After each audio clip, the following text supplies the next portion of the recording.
Le thème de l'immigration représente pour moi un vaste champ d'exploration. J'ai choisi d'abord le versant féminin, à la fois dans une perspective concrète et dans une dimension plus abstraite et artistique. C'est dans ce contexte que la rencontre avec la poétesse Anna Barus a pris de son sens. Anna vit entre plusieurs cultures et langues, qu'elle fait dialogue dans son écriture et dans sa façon de vivre le monde. Notre échange m'a permis de mieux comprendre comment cette pluralité traverse sa poésie et en même temps d'élargir un peu mes propres repères. Je vous invite à découvrir cette conversation.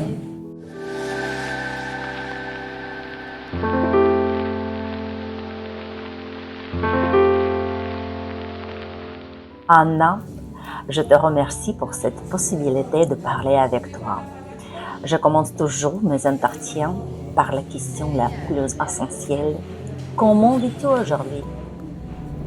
Comment je vis aujourd'hui? Eh bien, en fait, je ne fais que de la poésie. J'ai la chance de ne pas avoir à travailler parce que je suis à la retraite.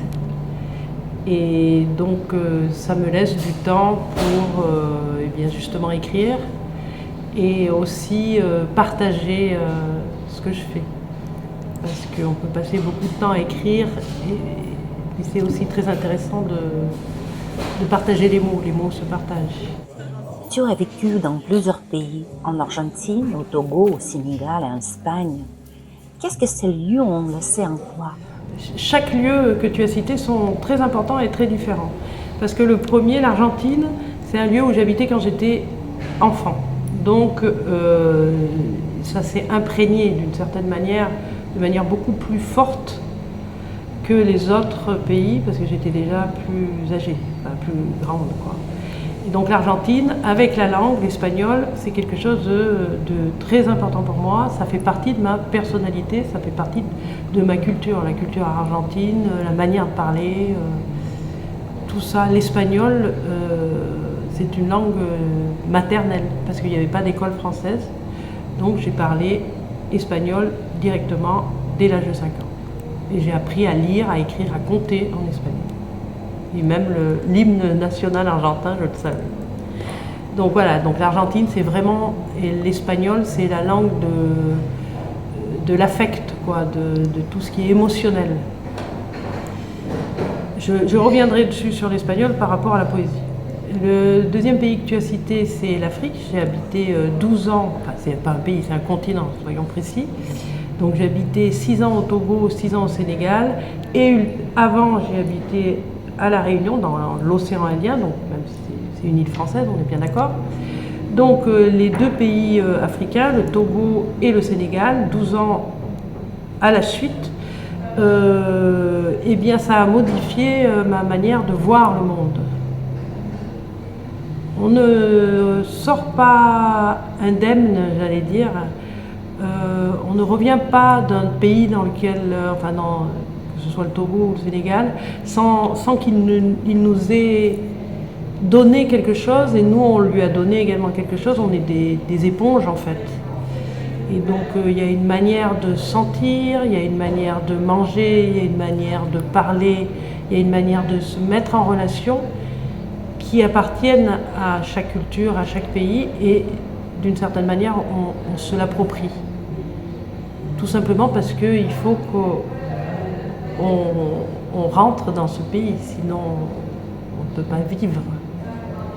Voilà, et le dernier endroit où j'ai habité, donc j'ai passé 22 ans hors France, c'est Barcelone, donc l'Espagne. Là, je considère Barcelone et la Catalogne comme une pause avant de rentrer en France. Parce que je me suis dit, si je rentre en France après 22 ans d'expatriation, ça va être un peu compliqué. Et c'est comme si j'avais fait une petite pause. Barcelone, c'est une très belle ville. Après, la culture catalane, c'est des fois un petit peu compliqué d'entrer dans cette culture. J'ai eu plus une impression de fermeture chez les Catalans que quand j'étais en Afrique ou en Argentine. Mais bon, c'était d'autres temps aussi, et j'avais un autre âge. Et combien de langues tu connais? Alors, je parle couramment le français et l'espagnol, évidemment, parce que c'est vraiment une langue qui m'appartient d'une certaine manière. J'écris en espagnol et après, je me débrouille en italien, en anglais et en portugais.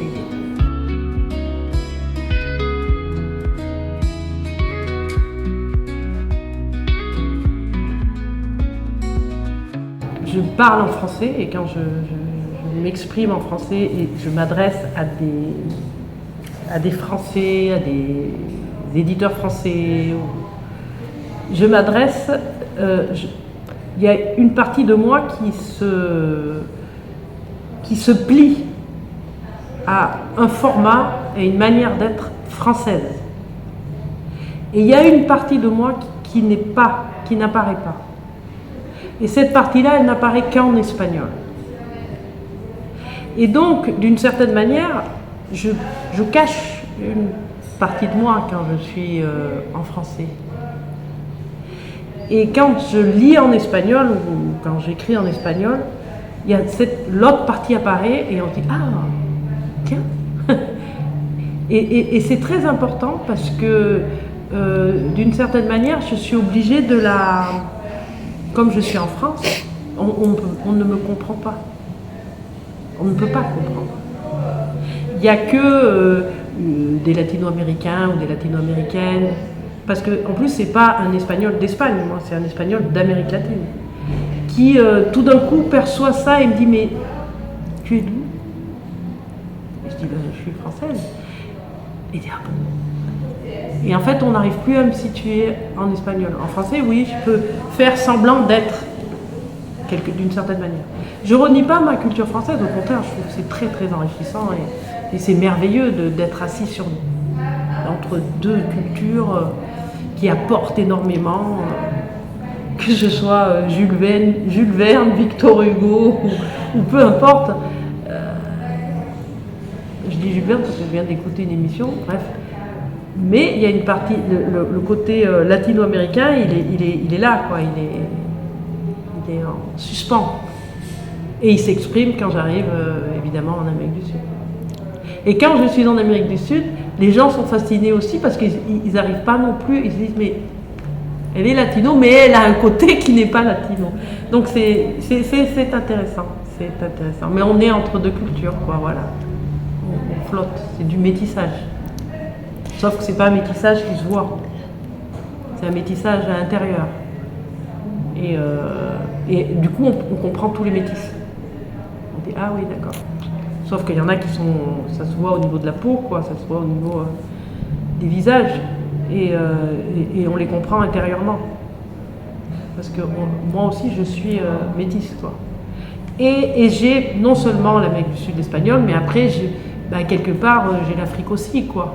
Parce que 12 ans en Afrique, plus 8 ans à La Réunion, même si La Réunion, l'Afrique, c'est pas la même chose, hein. Et l'Afrique, le Togo, le Sénégal, c'est pas la même chose. Et dans le Sénégal, ça se décline avec de multiples ethnies, de multiples langues. Mais voilà, il y a cette partie aussi qui m'appartient.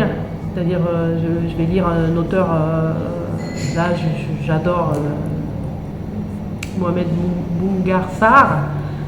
C'est extraordinaire, lui aussi, comment il est à cheval sur la langue, sur le français, sur ses origines, c'est magnifique.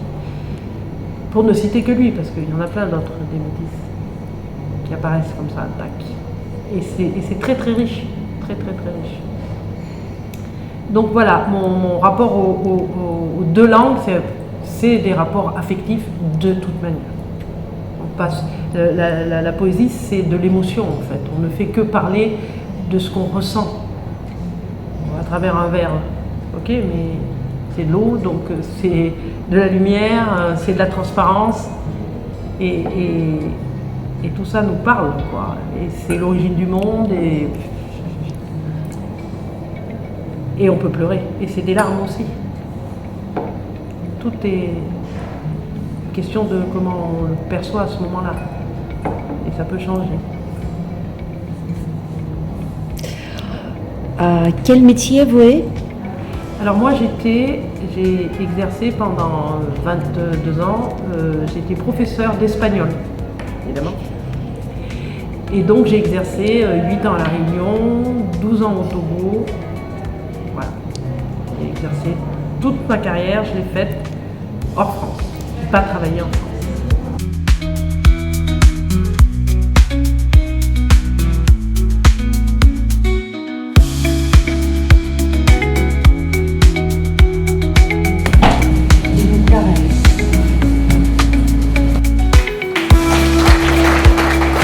Qu'est-ce que la féminité représente pour toi, personnellement? Est-ce qu'il y a un mot, une phrase, un poème qui exprime ce langage de féminité? Alors, la féminité, c'est délicat comme notion, parce que quand j'ai fait les poèmes pour l'exposition qui a lieu ici à Pomme-Cannelle, donc les différents artistes m'ont dit « Infini féminité », c'était le thème. Donc je me suis posé la question, est-ce que je fais un poème engagé, les femmes, la couleur violette, etc. Donc j'étais allée chercher des informations dans l'histoire, mais ça devenait un peu militantiste.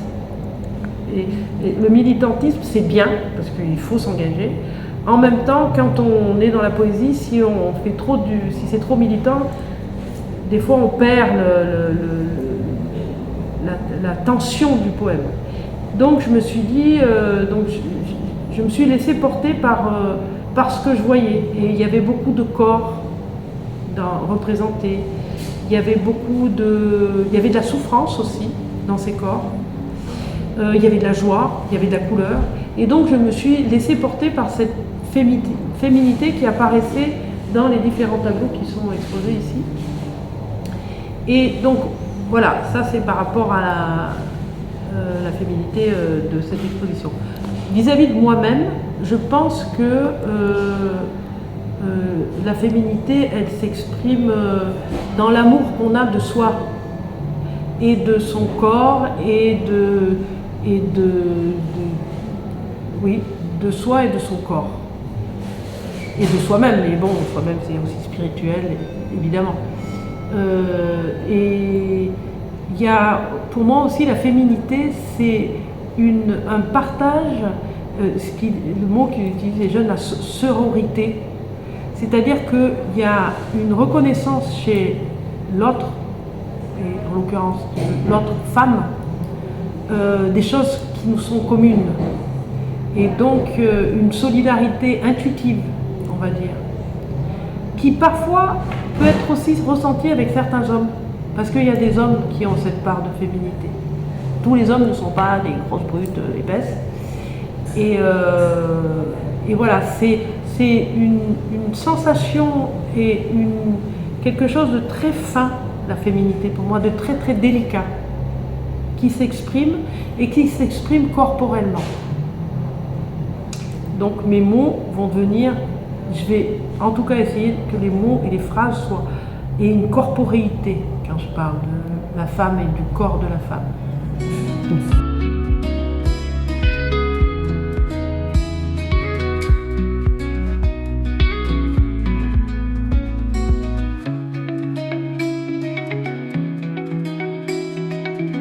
Je pense que l'écriture ne fait uniquement que refléter ce qu'on a à l'intérieur. Évidemment, il y a une connexion avec le monde, parce que si on n'est que retourné sur soi-même, on ne peut pas parler. Enfin, si, il y a des gens qui ne parlent que d'eux. Hein. Moi, mon écriture me reflète. C'est obligatoire, c'est que des expériences que j'ai senties, que j'ai vécues. Et c'est pour ça que je pense qu'elle touche. C'est-à-dire, c'est pas quelque chose que j'invente ou c'est pas un jeu littéraire.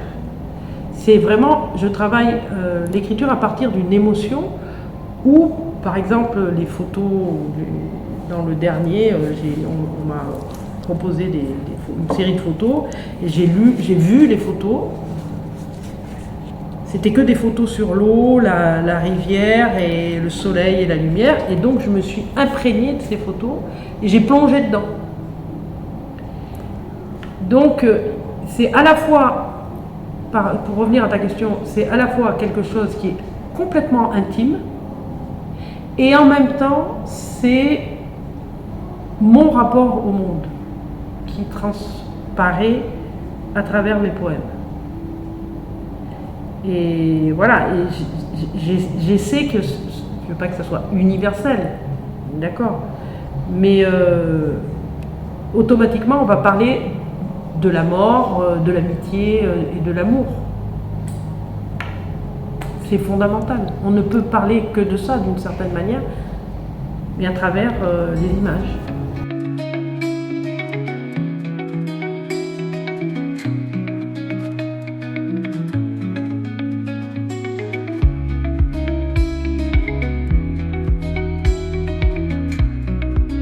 Moi, je suis fondamentalement athée. Ça ne veut pas dire que je ne suis pas spirituelle. C'est-à-dire que, après, qu'est-ce qu'on entend par spiritualité ? Moi, quand je parle de connexion avec le monde, quand je vois vibrer l'air, la lumière, quand je parle, ça ne veut pas dire que je ne suis pas donc spirituelle, mais la spiritualité, elle s'exprime pour moi à travers la beauté. C'est-à-dire que le monde est beau, fondamentalement. Les fleurs, elles ont une couleur qui les rend belles. La rivière qui coule avec la lumière dessus, c'est beau.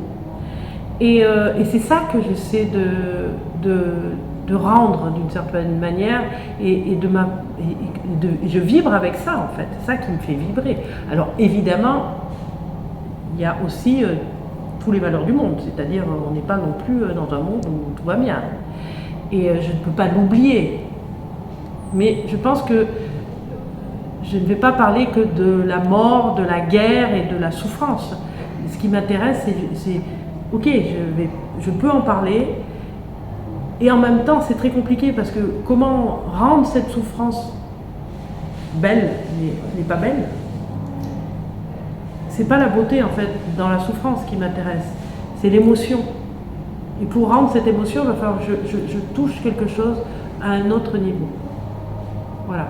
Donc il y a deux choses donc, là que j'ai essayé de dire. C'est d'une part, ma spiritualité, elle est connectée à la beauté du monde, à la beauté de la nature, qui est vraiment pour moi la nature, c'est un élément indispensable de ma vie.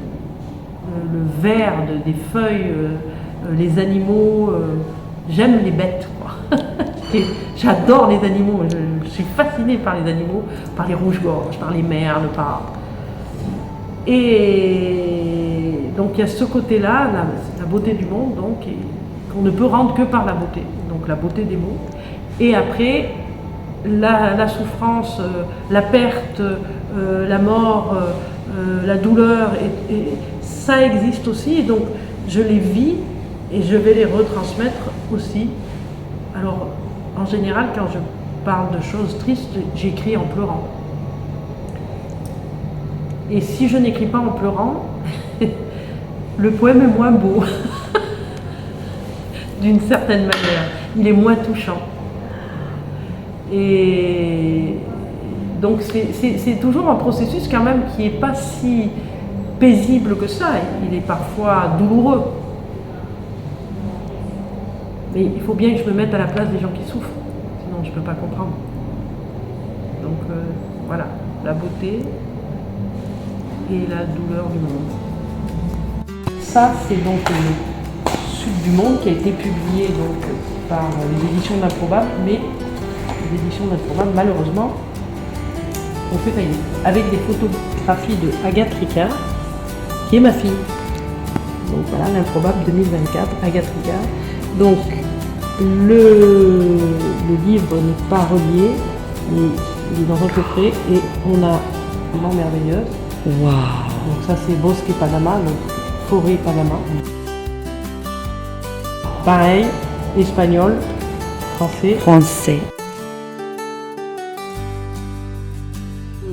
Le dernier c'est celui qui ferme le recueil. Il s'intitule Puertas en espagnol, Cuando nos vamos, quand nous partons justement. Alors je vais t'en choisir un qui a été sélectionné par dans un concours, enfin, c'était un concours organisé à Grignan, le concours de l'association Poesia, et donc il a été sélectionné en français, mais en fait au départ je l'ai écrit en espagnol. Il n'est pas très long, donc c'est pour ça que j'ai choisi. Besitos para la familia Díaz. Aquí las rosas se llaman besitos. Las neblinas son bufandas entre los álamos. El té se toma a cualquier hora del día y el tiempo se encariña con las palabras compartidas. Aquí, cuando la gente te acoge, te llevan soles para adornar tu pelo y un ramo de hojas de boldo para endulzarte los sueños. Aquí, cuando duermes, los pájaros invaden la cama con sus cantos. El cielo cierra los párpados, derramando una pedrería cósmica, y la soledad tiene sabor a infancia.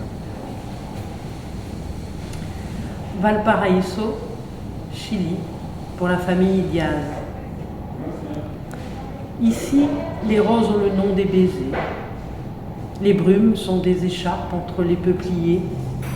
Le thé se boit à n'importe quelle heure du jour et le temps s'attache aux mots que l'on partage. Ici, quand on vous reçoit, on vous apporte des soleils pour orner vos cheveux et un bouquet de boldo pour adoucir vos rêves.